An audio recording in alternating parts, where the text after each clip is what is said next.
Yo, what's going on, everybody? It is your boy Fitzmonk TV here, aka G-Lauren33. I am back here today with your My Hero Academia Chapter 304 review.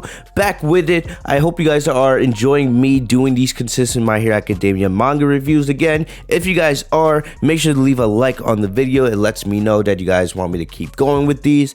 And I expect the My Hero Academia content to continue to be ramped up on the channel, as My Hero Academia Season 5 is about to begin in just a couple weeks. It's gonna be crazy, man. I'm gonna have to rework the whole channel schedule because there's gonna be a lot of My Hero Academia with reviews, spoilers, reactions, all that good stuff for you guys every single week. So I hope you guys are excited about all that. But focusing on the manga today, we are going inside the realm of One For All with Deku, right? Deku has been in a coma since the end of the war arc, while everybody else has woken up for the most part, even with their injuries. Deku sustained a heavy amount of damage. We don't know what's gonna happen with his arms and his legs, because remember, you know, in the past it's been said if Deku keeps breaking his arms, it may get to the point where he may not even be able to use them anymore. So we still need to figure out what's gonna happen, because Deku absolutely went beyond his limits in the battle with Shigaraki,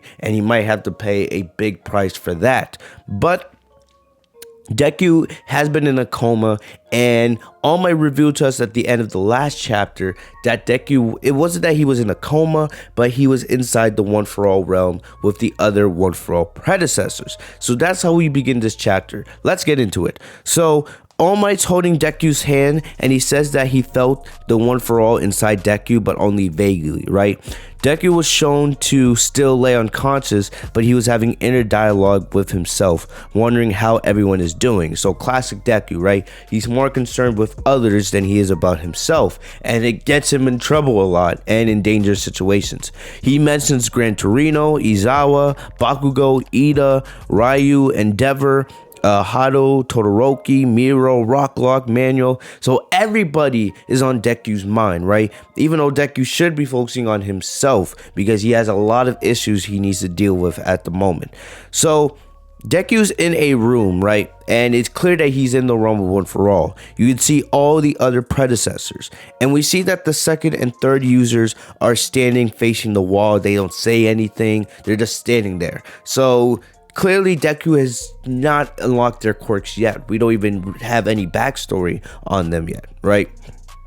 But the other One For All users that we see sitting in the chairs, we know most of these people, right? So we see the first user, right, which is, of course, All For One's brother. He explains that back then, they were only able to interfere vaguely. But since, you know, the last time they had communicated with Deku, Deku has grown a lot with One For All, and the power has become even more powerful, right? So it seems that as Deku continues to, you know, get a better grip on One For All, the higher level of power he's able to wield by himself, the more he's able to communicate with the other One For All users, right? So he's becoming more and more connected with the quirk the more he continues to grow, right?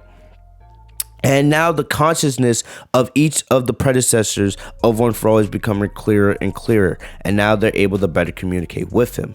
So All For One brother explains that in the last battle, All For One tried to pull One For All away from Deku by force. And we know this. Remember, All For One did take control of Shigaraki multiple times during that battle, but we know that Shigaraki has All For One's quirk, where you can steal other quirks from other people. And Deku did get grabbed by Shigaraki, so in theory he should have had One For All taken away from him, right?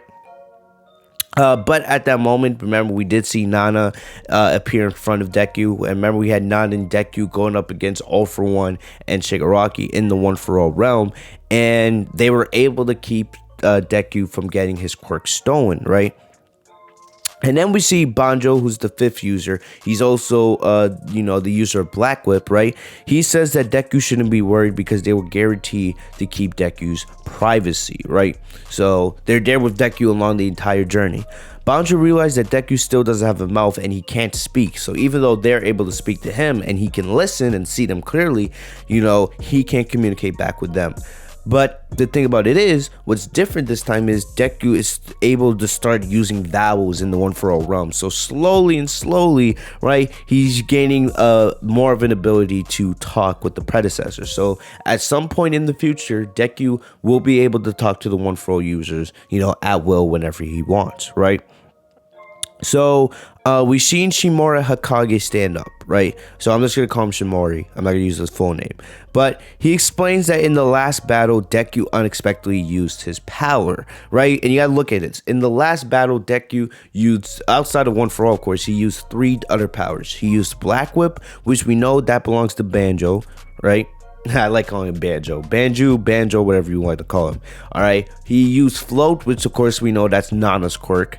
And the last quirk, which is, you can call it the Spider-Man quirk, the Spidey Sense quirk, right? Whatever, for right now, I'm going to call it Spidey Sense just because I like calling it that, right? Plus, I'm a huge Marvel guy. But Deku used Spidey Sense. So we basically, if you connect the dots, right, the Spidey Sense quirk or the Danger Sense quirk, whatever you want to call it, right, that quirk belonged to Shimori, and now it's going to Deku because we know that Deku is learning the powers of all the other quirks from the past One For All users, right? And we see Shimori has this very serious tone about him, the way he glares down at Deku. He's much bigger than Deku, of course, but, he has a very serious look on his face, right? And Banjo teases Shimori calling him a weirdo, but, it's just a friendly banter, right? Shimori's not a bad guy. He's just, he has a serious, presence about him. So Shimori explains that the cause of his death was at 40 years old, was of old age. And you guys got to think about that for a second. 40 years old, right? 40 years old. In our society, 40 years old is very young. For an athlete, it might be old because most athletes retire around this time. But for a normal human, 40 years old is very young. It's about, middle of your life, right? That's when you're getting a lot of stuff done. You're having a family, you're raising your kids, you're working, all this kind of stuff, right? And the thing about it is, why did Shimori die at 40 years old of old age? Well, this surprises Deku just as much as it's surprising me and probably surprising you guys. So Shimori says that the conclusion is One For All is not something a normal human can use. Shimori reveals that he spent 18 years running from All For One because he knew he couldn't beat him, and he tried to foster the power instead. But on his last years, he felt the side effect of One For All on his body, and at first, he thought that it's because he was training wrongly all this time, or because he got some kind of disease, right? But Shimori also says, but thanks to All Might's research, he's sure that his death was due to having One For All's multiple quirks, right? And it burnt his life force, making him age faster, also leading him to dying quicker. So that's very interesting, right? Because we know Deku's not only trying to master One For All, to get to the level where he can use 100% whenever he wants, but he's also trying to learn the quirks of all of the other predecessors, right? And the toll that's going to take on his body, right? We've already seen Deku's arms easily break when he uses One For All beyond, the capacity where he's able to wield it, and now he's trying to learn all these other quirks. The strain it must be having on Deku's body is ridiculous. So are they trying to tell us here that Deku's gonna die at a younger age, right? Even if Deku masters One For All one day and he learns all the other quirks, are they trying to tell us that Deku's gonna die at a younger age because of all these other quirks, right? Maybe, right? You could think that, but let's keep going, right? So, as the conversation's going on, Shimori remembers that All Might actually owned the power for a longer time. Because remember, All Might had One For All for a pretty long time before Deku came along, right? And the thing about it is, All Might's still alive even after passing on One For All to Deku. So there must be something that differentiates Shimori and All Might. Deku figures that it's the fact that All Might was quirkless. So now we have this theory that if someone already has a quirk and received All For One, it would cause them to shorten their lifespan. But quirkless people are like empty glass. There's nothing in it. So it's suitable for One For All. Passing it to people with quirks will only make them die young. And they also concluded that Deku cannot pass One For All to another person. Thus, he will be the last holder. So a lot of stuff here. And so now we have this, I guess you could say, assumption that if you had a quirk, right, your own quirk before you gain the power one for all, right, the burden of having your own personal quirk and having a perk as powerful I said perk, oh my gosh, having a quirk as powerful as one for all, it's going to take a huge toll on your body. And eventually, as the longer you have it, right, it's going to speed up your life force and you're going to die at a younger age because of it, right? But, Deku and All Might, they were both quirkless. They didn't have quirks before they got one for all. So, since they were quirkless, right, and they're also very strong beings, Deku's ripped and All Might's, beyond ripped, right? Them having vessels that are capable of wielding the power for one for all, makes it more suitable for them so that they could use the quirk and the other quirks that come with it from the past one for all predecessors for a longer time. So hopefully that makes sense. So if you don't have a quirk and you have one for all, you can probably live longer. If you have your own quirk before getting one for all, right, you're probably going to die at a younger age because of that toll of already having a personal quirk. So like I said, hopefully that makes sense, right? But also it states here that Deku will probably be the last holder of one for all.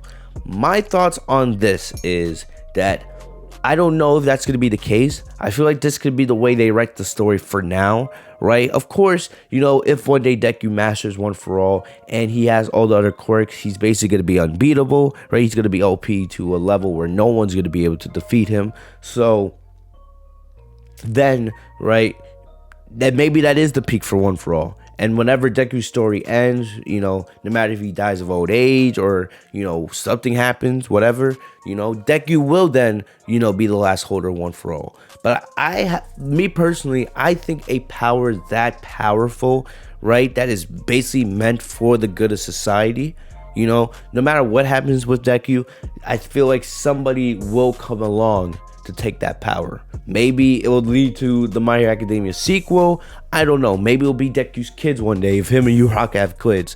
Trying to make some jokes here, but we don't know. But right now, I do believe there will be another one for all user after Deku. And the guys, don't bring up My Hero Academia Heroes Rising with Bakugo, because we all know Deku gave Bakugo the quirk to use in that movie for a couple minutes. But remember, that movie's not canon here, right? That takes place outside of the main timeline, so don't bring that up.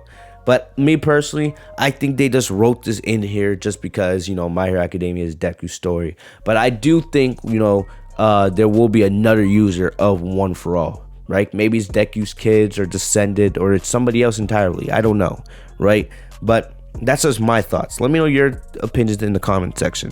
But anyway, the chapter ends with Nana standing up and she says, back to the main topic, can you kill Toma Shigaraki? So we have Nana here saying, can you kill Shigaraki, Deku? Right? And we know that Nana did aid Deku in that last battle. If Nana didn't come to save him, Deku probably would have had one for all stolen from him. But we know that Nana does want to see Shigaraki defeated, right? She knows that's her grandson, but she also knows how dangerous he is to society. And we know right now with what's going on, we know that All For One is doing a prison break, and it does seem like he is in control of he's in control of Shigaraki's body.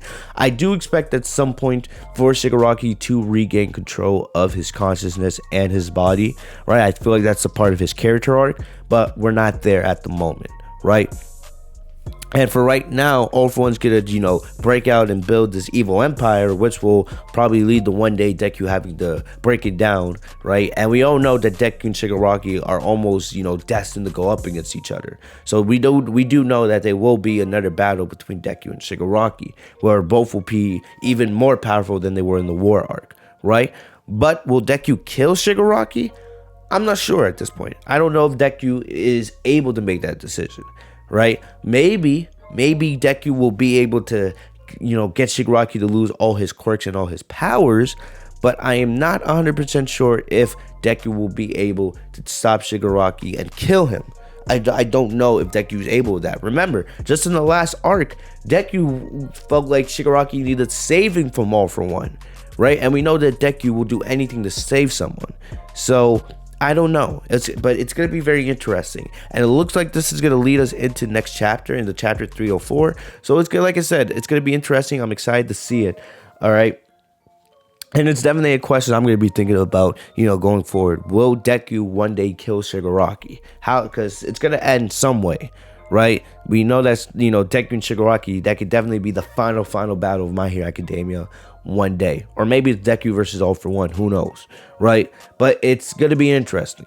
Very, very interesting stuff here from Nana to end the chapter. So let me know, before we get into the next chapter, let me know in the comment section. Do you guys think Deku will kill Shigaraki one day? That's the question I'm going to leave you guys with, right? But, we'll be right back with My Hero Academia chapter 304 next week. I do expect Deku to most likely wake up after the conversation with Nana and the other One For All predecessors. It's going to be interesting to see, what's the focus for Deku going forward. Is it going to be stopping Shigaraki, killing him? Is it going to be more going after All For One? Going to be very interesting here. But I enjoyed this chapter, man.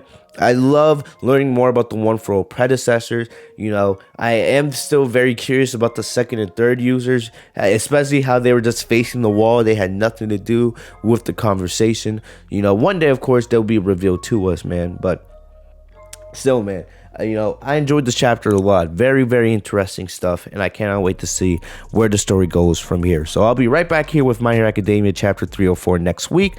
Hopefully you guys enjoyed. If you guys did, leave a like on the video. Subscribe if you guys are new to the channel by hitting the bell next to my name, FitzMong TV, so you guys are notified every time I post a new video. Thank you guys for the love and support. I'll see you guys later. Stay safe and healthy, y'all. Peace plus ultra.